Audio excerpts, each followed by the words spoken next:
Olá, galera! Chegamos ao final dessa maratona. Pam, pam, pam, pam, pam, pam. Como é bom, quem diria? Praticamente um ano, praticamente não, um ano inteiro, todos nós juntos, vídeo após vídeo, como eu tinha prometido para você, 365 vídeos consecutivos. Parece que foi ontem que no dia 3 de abril do ano passado eu publiquei o vídeo número 1 chamado Meu Motivo. Mas agora chegou o nosso final. Bom, não fiquem tristes. É triste, eu não vou parar de gravar os vídeos, eu só não vou gravar mais com essa frequência de um vídeo diário, mas a gente provavelmente vai publicar de 2 a 3 vídeos por semana. A gente ainda vai reunir com a equipe e eu vou te passar toda a estratégia, mas eu reservei um tema muito especial para esse nosso último vídeo. Eu costumo falar que eu tenho uma missão, uma alma de professor, né? Porque a gente sabe, né? Tem professor, palestrante, treinador, líder coach. De qualquer maneira, todos nós somos professores na alma. Os professores são aquelas pessoas que têm como missão fazer uma diferença na vida dos seus alunos. E eu me sinto um professor. E por isso eu escolhi as 3 cartas de TED, que é um texto lindo tirado do livro Histórias para o Coração, que marcou muito a minha vida quando eu escutei pela primeira vez. Eu termino então os nossos 365 vídeos passando pela linha de chegada nessa maratona, nesse um ano de vídeos consecutivos com esse texto, que no fundo significa o quanto a gente pode fazer uma diferença na vida das pessoas. Na verdade, se fez uma diferença na sua vida, para mim já valeu a pena ter feito cada um desses vídeos dia após dia aqui junto com você. Então vamos lá. Texto retirado do livro Histórias para o Coração, de Miss Thompson, professora de TED, falando sobre as cartas que chegou para ela. A carta de TED chegou hoje e agora que eu já li, eu vou guardar no meu baú de cedro que, junto com as outras coisas que são importantes na minha vida. Eu queria que a senhora fosse a primeira a saber. A Miss Thompson disse: eu sorri ao ler essas linhas, meu coração se encheu de orgulho. Eu não via TED há 15 anos, na época que ele foi meu aluno na primeira série. Eu estava na 5ª série, eu estava no começo da minha carreira. E eu posso te dizer que eu não gostava de TED desde o primeiro dia que ele entrou na minha sala. Os professores, embora nem todos saibam, eles não deviam fazer diferença, nem mostrar preferência por nenhum aluno. Eles não deveriam demonstrar antipatia por uma criança, por qualquer que seja ela. Contudo, todos os anos aparecem 1 ou 2 crianças pelas quais a gente não pode deixar de sentir alguma afeição. Os professores são humanos, faz parte da natureza humana gostar mais de pessoas espertas, bonitas, inteligentes, quer tenham 10 ou 25 anos de idade. Às vezes, com pouca frequência, felizmente há 1 ou 2 alunos com os quais o professor não consegue ter um bom relacionamento. Eu me considerava perfeitamente capaz de me lidar com sentimentos em tais situações, até o dia que TED entrou na minha vida. Naquele ano não havia nenhum aluno especial com o qual eu gostasse, mas TED era certamente um menino que eu não me simpatizava. Ele era um garoto sujo, não de vez em quando, mas sempre. Seu cabelo caía por cima das orelhas e ele precisava afastar dos olhos para conseguir escrever. Naquela época, cabelo comprido não era moda. Além disso, seu corpo exalava um odor que nunca consegui identificar. A sua aparência física era horrível e o seu intelecto deixava muito a desejar. No final da primeira semana, eu já sabia que ele não acompanharia os demais alunos. Além de não acompanhar, ele era lento demais. Eu comecei a me afastar dele imediatamente. Qualquer professor vai dizer que se sente mais do que satisfeito do que quando ensina uma criança inteligente.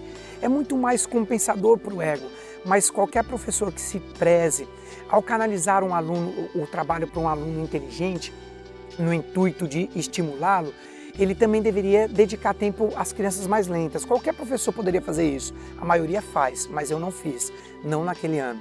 Na verdade, eu me concentrei nos meus melhores alunos e eu deixei que os outros acompanhassem na medida do possível.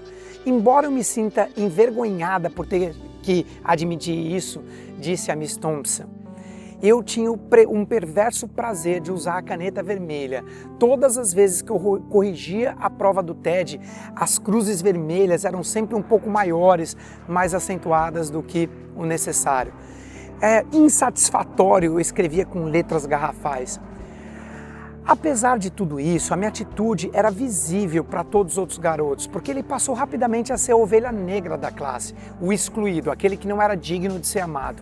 O Ted sabia que eu não gostava dele, mas ele não sabia por quê. Eu também não sabia, nem naquela época e nem agora. Por que eu sentia tamanha antipatia por ele? Só sei que ninguém gostava dele e eu não fiz nenhum esforço para mudar essa situação, disse a Miss Thompson. Os dias foram passando, comemoramos ação de graça, festival de outono e eu continuava usando minha caneta vermelha com grande satisfação. Quando o Natal se aproximou, eu sabia que o Ted não teria condições de se recuperar a tempo para passar para a 6ª série. Ele ia repetir de ano. E para justificar, eu li e relia seu currículo escolar de tempos em tempos. As suas notas tinham sido muito baixas nos 4 primeiros anos, mas ele nunca foi reprovado. Como ele conseguiu essa façanha? Eu não sabia. Eu resolvi concentrar nas anotações sobre a sua personalidade. 1ª série. Ted demonstra ter um futuro em razão do seu trabalho e atitude, mas o ambiente no seu lar não é bom. 2ª série. Ted poderia ser um melhor aluno. A sua mãe está doente, em estado terminal. Ele recebe pouca ajuda em casa. 3ª série. Ted é um menino amável, prestativo, mas muito sério. Lento para aprender. A mãe morreu no final do ano passado. 4ª série. Muito lento, porém bem comportado. E o pai não demonstra nenhum interesse pelo filho. Bem, ele foi aprovado 4 vezes, mas certamente ele vai repetir a 5ª série. Faça alguma coisa por ele, eu disse a mim mesma. Chegou o último dia de aula. Antes do Natal, ali tinha vários presentes, muitos presentes dos alunos amontoados embaixo da árvore de Natal à espera do grande momento. Os professores sempre recebem vários presentes de Natal, mas naquele ano os meus foram números muito maiores e muito mais requintados do que dos demais. Não teve um só aluno que não tivesse trazido um presente. Cada pacote, ao ser desembrulhado, provocava gritos de alegria dos meninos e das meninas. O presente de Ted não foi o último que eu peguei. Ele estava no meio de uma pilha, dentro de um saco de papel marrom enfeitado com desenhos e árvores de Natal, sinos vermelhos, feito por ele mesmo. A boca do saco estava amarrada com uma fita adesiva invisível. Para Miss Thompson, de Ted, ele havia escrito. Um completo silêncio abateu-se sobre o grupo e, pela primeira vez, ela disse que se sentiu constrangida e observada, porque todos estavam aguardando que ela abrisse o presente. Quando eu retirei o último pedaço da fita adesiva, 2 objetos caíram na minha mesa. Um vistoso bracelete imitando uma joia que faltavam umas pedrinhas e um pequeno frasco de colônia barata pela metade. Eu ouvi as risadinhas e os cochichos. Eu não tinha certeza se eu podia olhar para o Ted. Não é lindo? Eu perguntei olhando o bracelete no pulso. Ted, você poderia me ajudar a fechá-lo? E ele sorriu com timidez enquanto prendia o feixe. E eu levantei o braço para que todos admirassem o bracelete. Ouvimos uó, hesitantes. Mas quando eu coloquei uma gota da colônia atrás da orelha, todas as meninas fizeram fila para receber uma gota também. Eu continuei a abrir os presentes até que chegou o último da pilha. Comemos alguns petiscos e a sirene tocou. As crianças se despediram com um grito de até o ano que vem, professora, Feliz Natal. Mas o Ted continuou sentado em sua cadeira.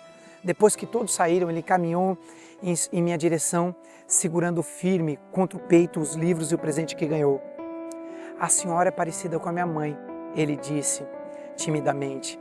E o bracelete dela ficou muito bonito no pulso da senhora. Que bom que a senhora gostou. E após essas palavras, ele saiu rapidamente. Eu tranquei a porta, eu sentei-me diante da minha mesa e eu chorei. Eu decidi agora oferecer a Ted tudo o que eu havia negado, o carinho de uma professora. Depois dos feriados de Natal, eu passei todas as tardes com o Ted até o último dia de aula. Às vezes a gente trabalhava junto, outras ele trabalhava sozinho, enquanto eu preparava as aulas ou as provas. Lentamente, mas com determinação, ele alcançou o restante da classe.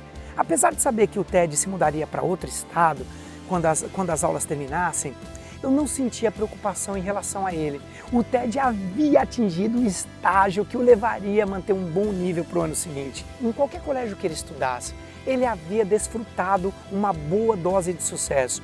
E conforme aprendemos no curso de magistério, o sucesso consolida sucesso. Bem, eu só recebi notícias do TED 7 anos depois, quando encontrei a sua primeira carta em minha caixa de correio. Prezada Miss Thompson, eu queria que a senhora fosse a primeira a saber. Eu vou receber o diploma como segundo aluno da classe no próximo mês. Cordialmente, Ted Starlard. E eu enviei um cartão de parabéns para ele de volta e um pequeno presente, um conjunto de canetas e lápis. Eu gostaria muito de saber o que ele faria após receber o diploma. 4 anos depois, chegou a segunda carta de Ted. Prezada Miss Thompson, eu queria que a senhora fosse a primeira a saber. Eu fui informado de que eu vou receber o diploma como primeiro aluno da classe. O curso na faculdade não foi fácil, mas eu gostei. Cordialmente, Ted Starlard. Então eu enviei um belo par de abotoaduras de prata com as suas iniciais, acompanhada de um cartão. Eu estava tão orgulhosa dele que parecia que eu ia explodir. E hoje chegou a terceira carta de Ted. Miss Thompson, eu queria que a senhora fosse a primeira a saber. A partir de hoje eu sou médico, Dr. Theodore Starlard. Que tal? Eu vou me casar em julho, no dia 27 para ser mais exato.